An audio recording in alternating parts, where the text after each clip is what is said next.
This paper analyzes the reason for the resistance to accepting an alternative historical reality, which demonstrates that, from Europe, an official history was imposed based on a manipulated and dilated chronological map, coinciding with colonization, the Holy Inquisition, and the Enlightenment. It is the new chronology of Fomenko and Nosovskiy. It can be understood that it is difficult to accept that the chronology of history has been extended and that, therefore, history has been manipulated.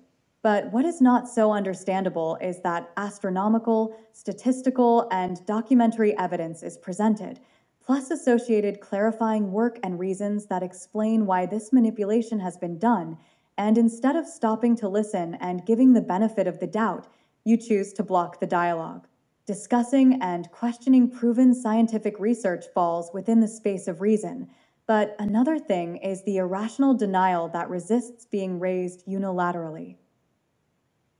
Egyptian temples and many temples considered Christian, European, as well as documents of different origin and nature, have zodiacs that express a single date, and these are found, as far as ancient Egypt is concerned, in a past no older than 1,000 years, and, as regards the Middle Ages, in a past no more than 6 centuries. Furthermore, numerous biblical and historical facts attributed to antiquity overlap in medieval events. The statistical analysis of genealogies and historical facts corroborates this by detecting numerous duplications between antiquity and the Middle Ages, with recurring jumps of just over 3, 10, and 18 centuries. On the other hand, medieval documentation that recounts ancient events with clearly medieval iconography about episodes such as the Trojan War and ancient Greece and Rome points in the same direction. That is to say, it is demonstrated that truly documented history has been used to send duplicities to the past, to lengthen it. Thus, ancient Egypt and the biblical events are much more recent, and it can be argued, with grounds, that ancient history is also part of medieval history, and that medieval history is more recent and did not last 1,000 years, as established by the official history. This information is not the result of speculation, and there is no possible margin of error. History has been artificially manipulated and dilated. The existence of a huge archaeological and documentary falsification, which has been accepted as false, indicates that there are indeed traces of this manipulation, but in reality it is much greater than is thought. The burning of books by the Inquisition, the blacklists of prohibited books, and the looting and intervention of all unimaginable libraries is part of this process. This was the case until the 19th century. Furthermore, the profusion of genealogy and heraldry books from the 15th to 18th centuries, which have been incorporated into historical consciousness as valid, are further proof of the artificial construction of a documentary past. This set of evidence is eloquent, and it is even more forceful to remember that the entire museum construction of ancient Egypt, about which we present objects and history, has been elaborated since the 18th century, not before. It is at that time that the history academies appear. Similarly, there is the case of encyclopedias, born in the 18th century, which, by the way, originally lacked sources. In fact, the story is based on a supposed documentary base and chroniclers, but they are not necessarily primary sources. Ancient history, which leads us to the classical Roman Empire, is based on hundreds of chroniclers of whom we have knowledge a few centuries ago, who, in general, are copies that claim to be true. At most, there are documents that pretend to be primary, but they are very few, and they are usually partial. Along these lines, it is the case that false chronicles and chroniclers have also been identified, created by forgers, although officially they are a minority. But they are further proof. The manuscripts that we use as sources of history may or may not have been manipulated, but their date may have been manipulated, consciously or by consensus, as is done with archaeology. And this affects all ancient, medieval, and modern chronicles. Every chronicle has been created by an intention, which does not necessarily have to be honest. and all dating is based on the consensus that places it on the official chronological map. Consensus is even essential to establish the calibration table with which the radiocarbon dating method works, which has never incorporated into its method the idea of a manipulated chronology, which invalidates part of its procedure. What's more, the method has significant margins of error and is easily manipulated. But this is not enough in the eyes of conservatives and those of public opinion. There is powerful research that demonstrates the veracity of the new chronology, which may not have the real history completely reconstructed, but it does demonstrate that the official chronology is wrong. But it refuses unilaterally, and this is no longer normal. According to this approach, the following hypothesis appears. It is not reason, but cognitive dissonance that denies the new chronology. The reason is not objective. It is the difficulty in accepting that historical knowledge is erroneous and that history is different, as are all the faiths and beliefs that we associate with certain stories. That's why he refuses. It impacts the structure of the psyche, based on certainties and assumptions, on which we place trust and self-esteem. If the ideas, reality, and related fantasy are wrong, we are faced with a serious conflict, which we avoid. Thus, the underlying subjectivity reacts and is even capable of rationalizing the denial in multiple ways, such as finding improvised explanations and reasoning. Just as is done when faced with any statement that generates disbelief, that bothers, whether true or false, fair or unfair. The new chronology causes such cognitive dissonance that it puts the psyche on alert without us being aware of it. It is received with a spontaneous denial if it has not been heard before. But it is rationalized. It is seen as a joke in bad taste, and arguments are quickly sought to position oneself. And this does not cost much. It is as simple as enlisting all the official history books and the enormous associated documentation. And if you are a scholar, it is even easier, unless erudition has led you to doubt and you have given up considering yourself a cultured person. Certainly, there are ways to refute this argued rationalization, in the sense that the new chronology also has it resolved, but this is not the point. Cognitive attunement is at stake. We are a conscious mind when we reason and justify what we understand, and another unconscious one that takes care of us and lives in its world, that makes the symbolic space of emotions the reason for its existence, and manipulates us. But we ignore that this conscious-unconscious duality requires that, for it to work, we do not know that it exists. It is a way to maintain vitality to survive fully, without being tormented by ignorance. Neochronological certainty is rationalized in multiple ways to protect the unconscious, which has believed what is accepted and shared, and resists showing itself vulnerable and limited by a rebellious conscience, which it disavows. But this is not all. The reaction is at all levels, from the individual to the group, in all its dimensions. The neochronological abnormality has no space for our consciousness, nor for the unconscious itself, and neither all the variants of the collective unconscious. It does not matter that the astronomical and statistical evidence, together with the documents that today we call anachronistic, make it very clear to us. If we must choose between the official story and another that makes us ignorant of reality and void of learned knowledge, faith, beliefs, and intuitions, where, in short, we relax the unconscious and our identity, we decide to deny everything. This way we feel stronger and everything seems more normal. We react with indifference, arrogance, and, where appropriate, violence to cognitive dissonance. We react in the same way that we do when any animal feels threatened, with the nuance that human beings do so in an especially forceful way when the threat is intellectual and emotional. This is how the mind reacts to what is difficult to digest, even if the evidence is clear and unquestionable. Although there is a right to doubt based on a series of facts and evidence that corroborate it. Making a simile with other realities, he reacts the same as when it was stated that we are not the center of the universe or a divine creation in the eyes of the faith and beliefs of the time. Or, without going any further, it is also how the North reacts to the global South with migrants. It expels them and raises borders, while condemning them with a mind based on an alleged historical and moral superiority.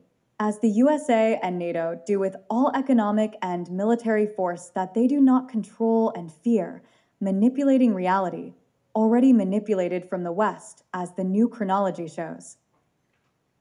Or as Israel does against Palestine for the dominion of the Holy Land, which it believes it has the right to appropriate, precisely, in large part, because of the written history, manipulated and that continues to be manipulated for its glory, with military support of the USA. In short, dissonance appears in any struggle where, as societies, a certain elite, or those who believe they have power, confront those who aspire to have it or believe that what they have is not enough. And of course, it appears in religious struggles associated with great civilizations or core variants of these.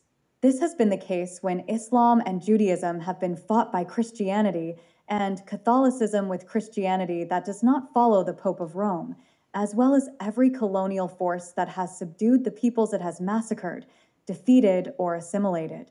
All genocide, past, present, and future, is part of this reaction, as is its denial and the destructive capacity of human beings towards their own habitat and nature, which many people consciously deny or ignore.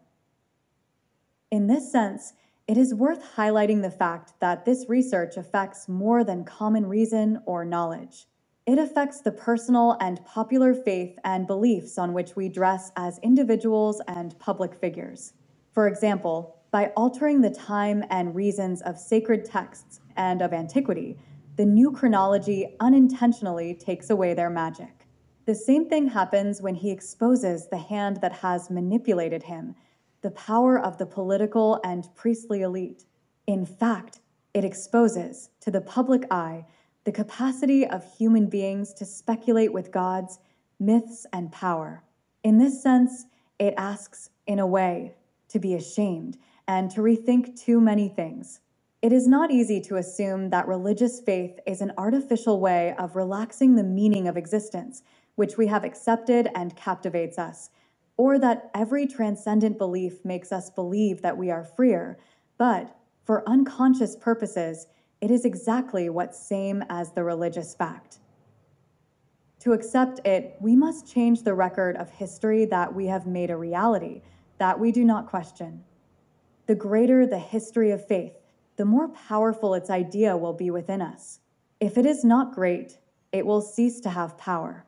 And in this story, there is more than faith. There is also room for beliefs and alliances. Believing in a destiny or in the life lessons that are taught to you with a certain intention, as well as believing in the strength of a supreme power that opens your mind and guides you, as if it were a supreme intuition, is also history, to the extent that we have popularized a story that explains it and we have known how to collectivize it. And even more so when, individually, it is capable of becoming an experience that is lived consciously and is capable of changing the personality of those who practice it. In the same way, allying yourself with a group and aligning yourself with their ideas makes you feel powerful. They are ideological and symbolic spaces that have suggestive narratives that we have created together, and they accompany us. They fill our minds and senses. If you are religious, it gives you meaning to life, and if you are not, you can feel the same with other resources as if it were an intimate secret, which you experience socially. Priests help religions, but so does the voice of the collective unconscious, aligned with a certain worldview of reality, attributed to one or several currents of thought, generally associated with groups, collectives, or various forms of identity. Not believing in a supreme or powerful idea that governs the world or reality, or not identifying with any current or form of identity, exposes you to existential emptiness. In the same way, publicly explaining its hypnotic effect, saying that it does not allow you to think objectively, leads to social isolation. This reaction is common to everyone who lives and feels as their own any belief that they accept as real and powerful within them. And it is important because it is part of a vital necessity, but it is also a problem.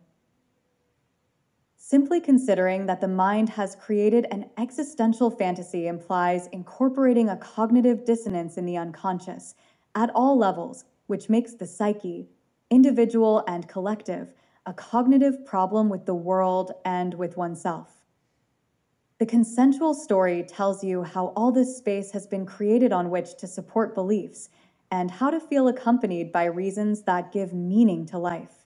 The unconscious has created archetypes, which we share with others, and which we feed with images, texts, and documents, which history contains. Deep down, we don't care about the story, but its power lies in the fact that we believe it. History is the foundation of myths, symbols, and icons, which we feed with narratives and ceremonies of all kinds, and which we tune into as a cognitive phenomenon. It is the most genuine cult, which contains traditional sacrifice and is a voluntary way of sacrificing the freedom of the mind to combat and let mental weakness rest in the face of the world created as a representation of the reality that deep down we barely know. Thus, we turn to them, to these texts, symbols, and ceremonies, to speak with us and among ourselves, to feed the mind and relax it when it becomes excited or disturbed. All these spaces, which are articulated with history, together, form part of the world of faiths, beliefs, and intuitions that make truths and reinforce the space that we cannot control with reason. The specter of great manipulation is very crude and subtle in appearance to the eyes of ignorance. But precisely because of his clumsiness, he does not know how to see. It appears in all religious, economic, and cultural struggles, in alliances and disagreements, which compete to make history, to appropriate it and, if necessary, rewrite it. A paradigmatic case is the great manipulation that applies when Messianic Christianity begins to replace Judaism, which appears as a colonial project, and not the result of the impression that the word of the so-called Son of God, the Father, made on the world. This essential chapter has to do with the new chronology in a special way, and links with the Qatar Crusade, the Holy Inquisition, and the expulsion and subsequent Jewish persecution and stigmatization, as well as with the roots of the Tatar and Jewish powers of Western Europe. It is part of the struggle of the elites and the defeated powers whose history has been manipulated. It is the struggle of those who refuse to disappear and to renounce being who they are, with the history that has seen them born, against those who want to subjugate them, create their historical superiority, and aspire for the other to disappear as a rival.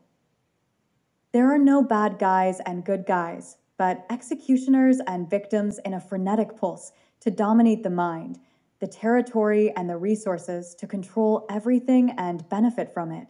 From this we have made faiths, beliefs, truths, knowledge, and an official history that gives it meaning, all of which is a complex psychic spectrum that is eminently manipulated and manipulative, capable of manipulating and controlling the reality experienced from the collective unconscious.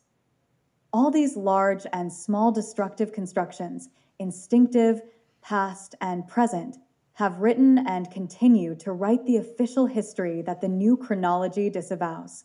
And it will continue to do so in the future if we do not stop cornering and denying it in the way it is done, irrationally, without opening our minds.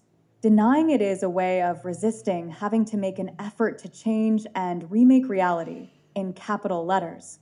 For this reason, it is worth saying to those who resist giving it credibility. It is not reason, but cognitive dissonance that denies the new chronology,